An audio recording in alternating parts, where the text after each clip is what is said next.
I am, thank you. How are you? Not in the bar anymore. Thanks for that. Live on Sky Sports. Phase 3. Obviously, Arne, while you're in Milan, Mo posted a picture of himself training alone. What's the situation this weekend? Will he be involved? If not, does that mean he's playing his last game for Liverpool? I will have a conversation with Mo this morning, and the outcome of that conversation determines how it will look tomorrow. What do you need from him to resolve this situation then?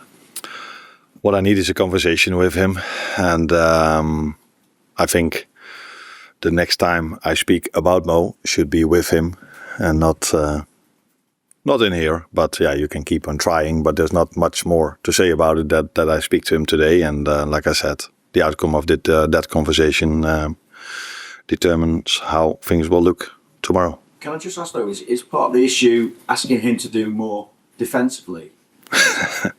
Now you can try it in multiple ways, but I think I just said that the next time I speak about him should be with him. We've spoken a lot in the last week after the Sunderland game. I think there have been a lot of conversations between his representatives and our representatives and him, between him and me, after the Sunderland game. And today I will speak to him again. Have you had an apology though, or do you need an apology? That'll be the last one. Normally I would say you've had your 3 questions. I think this is the 4th or the 5th, but same answer again. Travis? Oh. Throw one more in then. It's back to the game though. But you are unbeaten in 4 now as well. So I'm just wondering what platform you've given yourselves to build on. I think apart from being unbeaten, I think we've shown that we have been a team in the last 4 games that were indeed difficult to beat. That was difficult to create chances against us.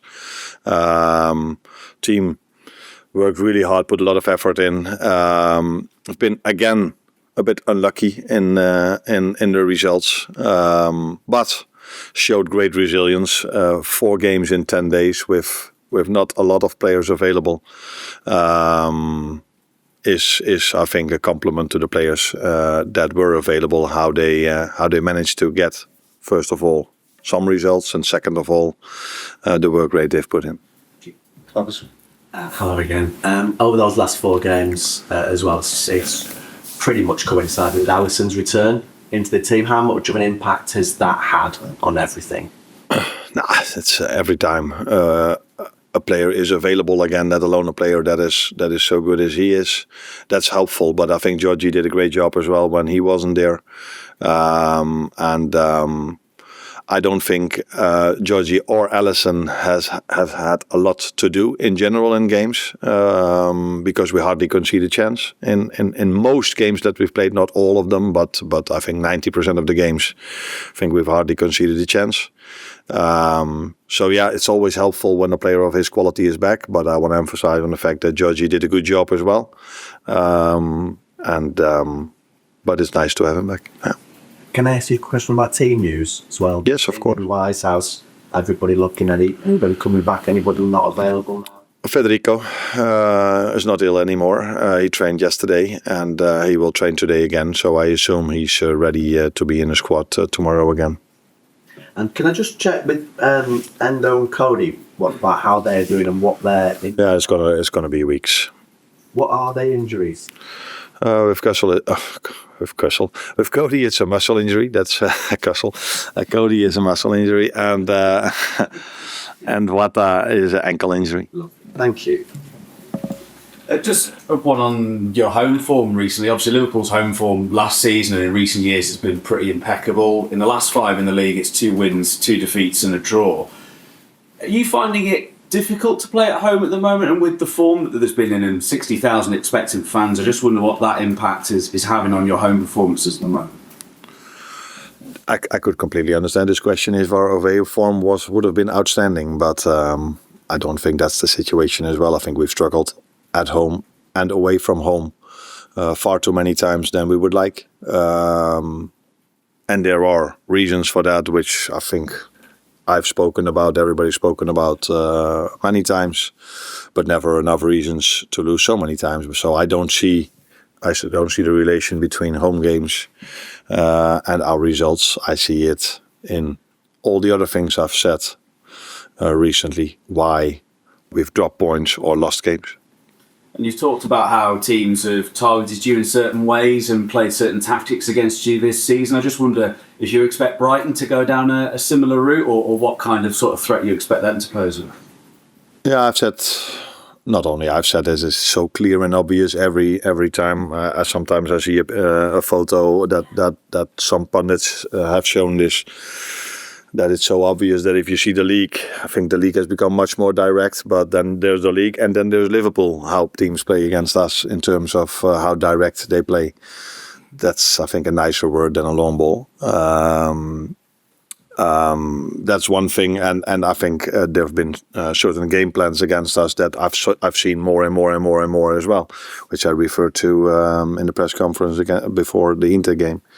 So I've said multiple times we have to adapt, and let's take the Sunderland game where we struggled to create a lot of chances, and the game after they faced a team that hit a shot far from outside the box and scored a set piece. Yeah, these are the ways to unlock a team that's either defending low and hardly gives away anything, and the other option is, of course, an individual that just outplays dominates the 1v1. That is also something. When I looked at City Real Madrid game, I saw some great examples of that.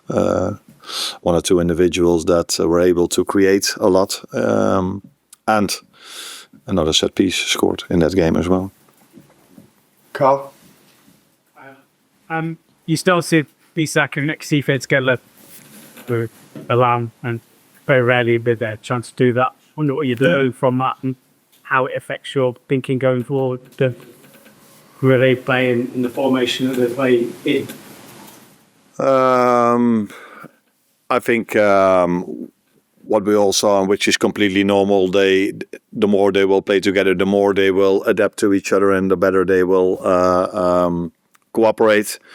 I think it's fair to say that the other two that were on the pitch, the two number 9s, Thuram and Lautaro Martinez, were more used to play with each other. But I saw also promising things from the both of them. It's been the second time they played together for obvious reasons, because match fitness is the obvious reason in that.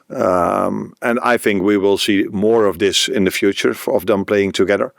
But Alex also got a knock in the first half. So let's see how he has recovered from that today, if he's able to start tomorrow, and if he's able, if I make the decision to start them again together, or we do it in a different way. Well, hi Arne. Off the back of that, and speaking about going direct as you were before, the benefit of having two 6'3" strikers like that is that you do have the ability to go direct yourself, particularly against an aggressive, high-pressing team like Brighton. I think they win the ball in the final third more than any other team. It's not something Liverpool really traditionally done, even when Gakpo was in the team, who's another 6'3" striker. I just wonder what your thinking was. Is this a kind of a philosophical thing that you don't necessarily like, or maybe just an idea you haven't quite got to yet? I don't think height always tells you if a player is perfectly equipped for that style. Sometimes players are really tall, but they struggle to win their duels, and sometimes they are less tall, but they're really strong when you play the long ball towards them. I think both Alex and Hugo at this moment of time, you can better use them with balls in behind than long balls into their body. Where I can see especially Hugo trying to improve. So if I compare him with, for example, was it 2 months ago when we played Brentford, where he probably got the first taste of what it means to have a game where you really have to fight for your position. That wasn't a game that was played a lot over the floor. But I see him trying to do this better and better. But But in that part of his game, there's still room for improvement, as there is for so many parts of our game in general. On Tuesday, you only have 13 Anfield players. I think obviously got a few injuries at the moment. Are you a bit concerned in terms of the squad depth going into the next few weeks? And is that maybe something you'd like to address it? No, I think it's helpful that in the upcoming weeks we don't play as many games as we've did till now. I think I wonder if there have been more teams that have played 3 games in 7 days this season, and I think we had to do it 3 times. Already this season. What can I say about this? I'm almost happy that we're out of the League Cup, because if we had to play with 13 outfield players available with any Premier League experience, because we have more available, of course, but not players that have Premier League experience, and we had to go Arsenal away on Tuesday again after already so many games played, that maybe, I don't know, people can understand a little bit better why I made that lineup against Palace, which wasn't good for me, but I did this, another decision I've made for the team, because losing a game of football is never a good idea, and that is what happened when we were not in the best run of form. But sometimes players need rest as well, so look at Dominic, look at Virgil, look at Ibu, look at Ryan. They've played so many minutes because other ones weren't available.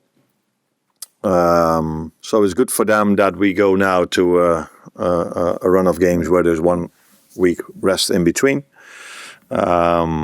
And players will come back from injuries. And when they are back from injuries, there's more to choose from as well. James? Just on Mo, in terms of the decision-making process with him not going to Milan and then whether he's part of the squad tomorrow, is that solely your call, or is that above you with Richard Hughes and Michael Edwards? If he's in the squad, yes or no? Well, and the decision not to take him to Milan and this weekend as well. I think we've decided as a club, and I was part of that decision, not to take him towards the Inter Milan game. And I'm always in contact with them, but when it comes to the decision making of the lineup or the squad, they always leave that open to me. But that's not to say that I don't talk to them. Mainly Richard, by the way, not Michael. To Richard, but I talk to him about so many things. But the decision to play a player or to have him in the squad, as I've experienced it till now, and I think this will never change, is entirely up to me. Do you want Mo to stay? Sorry? Do you want Mo to stay here? Like I said, another way of asking it, but the next time I talk about Mo should be with him, and I have no reasons not wanting him to stay, if that is a little bit of an answer to your question. Do you still have a relationship with him then? Is he? I know you said it otherwise, but is it fair to say that? Finny, they have better questions than you. No, I wouldn't say better, but they tried in multiple. It's useless of asking this question if I've said so many times the same answer. Given the fact you're unbeaten in 4, do you feel some sort of justification for your decision? Do you feel like a promise of just... This club has won a lot of games with him, so that's the answer to your question, I think. Michael, last one. Just back to what you're saying about the number of fixtures. Obviously, got 2 weeks in a row now without a big fixture. Beneficial will it be? Get players in training ground. You haven't really had that this pre-season now. Yeah. No, that's definitely beneficial, because training time helps to get connection going. Although playing time helps with this as well. But it's also safe to say that some of these players have played so many minutes that I don't think my performance staff will tell me, okay, let's go out in the upcoming 2 weeks and train twice a day. I don't think that's what they're gonna advise me. So yes, there will be more playing time, so there's more time to prepare for a game, because that's also the difference between us and Brighton. I think they've had 5 or 6 days to come up with a game plan, train this, optimize their game plan, and it's the first time after the Inter game we have a session today.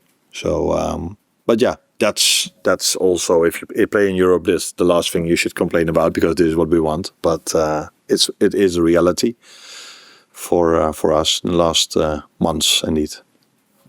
Next thoughts,